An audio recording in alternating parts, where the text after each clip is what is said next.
How small details exposed a major fraud. For anyone who thinks a quiet shift is safe, watch how a dock worker follows a wrong note in the numbers. The closer he gets, the more the city's small noises start telling on the thieves.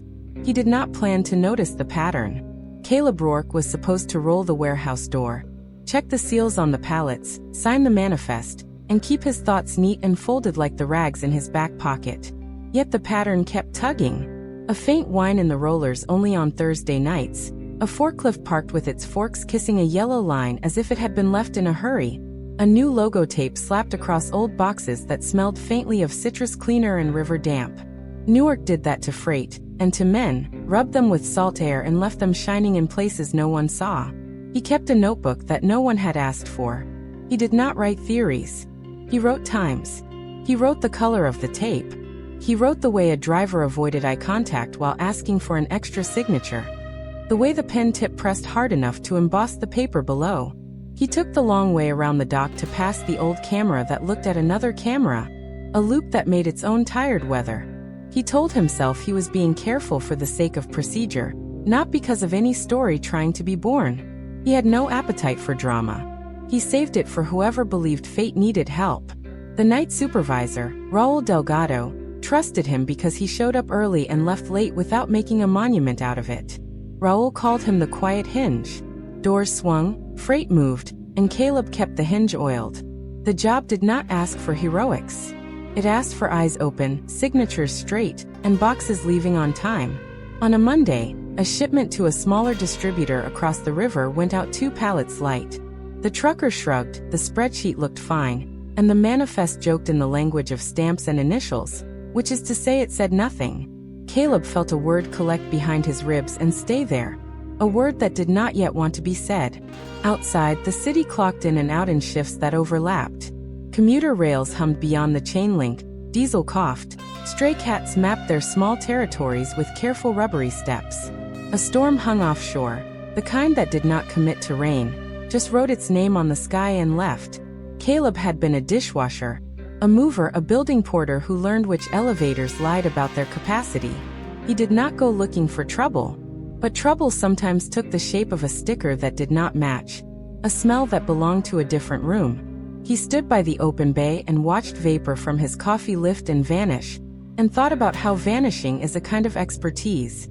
Maya Lennox came on Tuesdays to inventory the messy corners. She was an operations assistant for the distributor that trusted this warehouse, and she had that practical way of standing with feet apart and spine straight, as if even air should line up. She noticed the citrus smell before he mentioned it. She noticed the email attachments hitting after midnight with edits that swapped 2 digits in a part code. She did not say the word theft. She did not say ring. She simply said the numbers were singing off key. He nodded because that was the right music for what he had been hearing. That weekend, news skittered through text threads and hallway murmurs about a warehouse in Kearney that had lost a truck's worth of consumer goods without accounting noticing for 2 cycles. It could have been noise. It matched too closely to the tune he had been hearing. He did not think of himself as a protagonist in any story. He thought of keeping a job, paying rent on a small apartment where the radiator clicked like crickets, and buying his mother a tea kettle that did not leak when she visited. Yet the pattern would not stop asking for a name. He watched a pallet jack glide by and leave a crescent of damp where the tire had been. He smelled bread from the bakery that worked late when the big orders hit. He listened to the forklift batteries sing when they were done for the night. The warehouse knew how to talk if someone treated it like a book with grease along the margins instead of words. He listened and wrote and put the notebook back in his pocket when footsteps came close. He noticed metal shavings under a dock plate where no repair had been logged. He noticed a timer light that failed to fail. He noticed that when the loudspeaker called break, 2 men took their time to be late. He did not know if any of it mattered, but patterns are generous that way, throwing off small coins of detail, until a person finally buys a truth. He kept walking the length of the bay and counting the beats of the old camera. He kept his breathing even, taking in small truths one after another, without hurry, without drama, with both feet planted with sleeves rolled once steady as inventory, until the sum of small things finally told a name he could trust. On Monday he made a map. He drew the bays as rectangles and the office as a blunt arrowhead and the forklifts as small L shapes with teeth. He marked the camera cones with feathery arcs. He placed dots where the numbers had sung off key.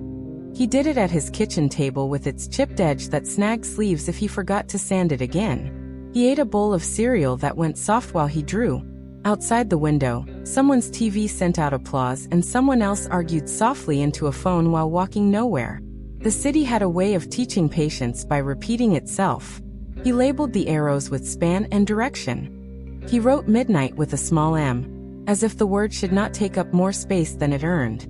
He tried different paths like a river in a dry summer, testing the beds of streets and lots and alleys where a truck could hide in plain sight under a single burned-out lamp. He folded the map twice, the way men fold letters they cannot send, and slid it into the back of the notebook. He placed the map inside his locker and felt foolish for hiding paper as if it were contraband. In the break room, a microwave pasta held the scent of garlic under the hum of the soda machine. Someone had taped a handwritten note that said, "Please, no fish again." He filled a plastic cup from the water cooler and thought about how water moved, how it found paths even when blocked, how it detoured and returned to itself. He wanted the stolen things, if that was what they were, to return to themselves. He wanted the people taking them to find a job that did not steal their sleep. He wanted most of all to walk into a shift and have nothing to notice. Not today. Maya came at noon with coffee she did not drink and a question she did not put in words. She had copied receipts that did not match barcodes and highlighted times that braided into a pattern only if you knew how the staff took their breaks. She set them down as if placing cards in a quiet game no one else needed to know. Caleb told her about the camera on the camera. She told him about a delivery van that had arrived 12 minutes early 3 times in 2 weeks, which would be impressive if street construction had not been eating those minutes for months. They stood shoulder to shoulder by a window that did not open and watched dust settle on a sill no one owned. At 3:14 a.m., as if on cue from the other night, the alarm flickered and held steady. The dock camera took in a pale rectangle of light that should not have existed because no doors were open. He learned later that a lens had been cleaned too hard and left a smear that glowed when the exit sign warmed up. For a moment he thought he had proof. The camera saw only a sigh of glass. He erased that hour and saved the next, the hour where nothing happened, and yet the air felt like someone was listening to a conversation from the hall. The pattern did not break, it thickened. A truck marked outbound to a grocery chain took a strange pause in a blind spot between 2 cones. A group text announced a birthday card for a temporary worker no one knew well. The card moved around the room as if pulled by a string and people signed it with careful small letters. And for a while the place felt normal, full of the ordinary kindness that held the roof up. That night, in the bus home, Caleb watched a kid count light poles and clap every 7th one. A private ceremony for making it through. He arrived at his building and pressed the elevator button and took the stairs anyway. In his kitchen he unfolded the map. He traced the blind spot. He listened to his own house settle and counted to 30 without knowing why. He sat still long enough for the refrigerator to begin its low song and end it. He opened the window and let a small edge of cold into the room. He looked at the chip table and thought about sanding it in the morning. He looked at the notebook and thought about sleeping instead. He looked at the pattern and thought it had begun to look back. He kept his breathing even, taking in small truths one after another. Without hurry, without drama, with both feet planted with sleeves rolled once steady as inventory, until the sum of small things finally told a name he could trust. He decided to speak. Not loudly. He stepped into Raoul's office when the shift thinned and the forklift batteries sang soft. And he closed the door because quiet deserves a boundary. He laid out the map and the notebook and the erased hour and the saved one. He told Raoul that numbers had been singing off-key in a way that could not be random. He used that phrase because it was kinder and truer than accusation. Raoul listened, jaw set, thumb on the old key ring, eyes moving in short tracks. He asked the questions that respect asks before it believes. How long? Who saw? What would happen if they were wrong? Caleb said they could be careful and still be brave. 2 days later the distributor sent a different inspector, a woman with a comm center and the habit of reading corners of rooms. She did not wear her vest too high.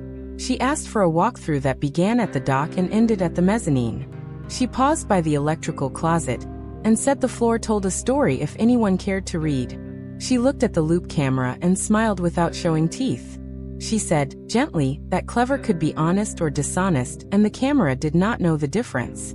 Then she asked for manifests going back 6 weeks, and for the logs of battery swaps and for the sign-in times of the overnight cleaning crew. The audit did not feel like a raid.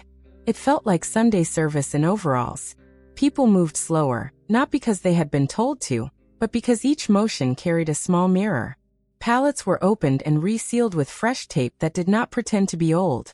Barcodes were scanned and cross-checked, not to catch anyone, only to catch the truth. Somewhere in the pause, a pattern gave up. 2 pallets marked for a late-night reroute could not explain why their manifest had been edited an hour after it was printed. A driver, faced with paper that contradicted itself, found he had nothing to say and too much to carry. He sat down and put his head in his hands without making a scene. Raoul folded his arms and let silence do the first work. They did not cheer. They did not post a sign. They fixed the holes they could fix and wrote down the ones that needed bigger tools. Caleb spent the afternoon lifting and placing and signing with a steadier hand. He had thought justice would feel like trumpets. It felt like shelves being leveled, like rolls of tape being replaced, like a key ring sounding less burdened. People went home early with pay intact, an act of mercy that said the audit had not been about blood.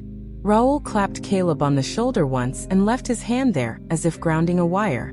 Maya sent a message that said the numbers were holding a better tune. The air changed in the way rooms change when someone tells the truth and no one argues. Weeks later, the distributor offered him a position with a new title that sounded larger than his apartment, but fit his hands. Operations coordinator.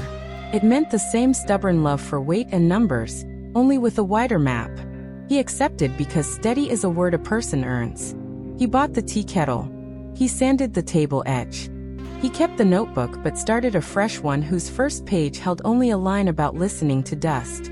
He did not tell the story loudly to anyone. He let it live where it belonged, in the careful work of ordinary hours. He kept his breathing even, taking in small truths one after another, without hurry, without drama, with both feet planted, with sleeves rolled, once steady as inventory, until the sum of small things finally told a name he could trust.